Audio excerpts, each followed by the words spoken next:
নমস্কার। কবিতার নাম ভারতবর্ষ, লিখেছেন সোমেন্দ্রনাথ ভৌমিক। এখানে তিনটে, ওখানে তিনটে, সেখানে তিনটে ঢেউ, এই তল্লাটে তারা ছাড়া আর মনীষী নেই কেউ। হারে রে রে চিৎকার শুনে সবাই পগার পার, কেবল একটা হাবাগোবা ছেলে নাম ভুলে গেছে তার দু চোখের দৃষ্টি কেমন স্বপ্নের মতো নীল, আমির খানের মুখের সঙ্গে একটু রয়েছে মিল। সবাই মারলো, ধরলো, বললো বল জয় সিয়ারাম। ছেলেটা বলল রবীন্দ্রনাথ, নজরুল ইসলাম। আরো একদল বলল বলতো আল্লাহু আকবার। ছেলেটা বলল ডিরোজিও আর অতীশ দীপঙ্কর।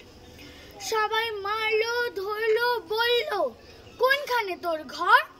ছেলেটা বলল ভারতবর্ষ, সবরমতীর চর। নমস্কার।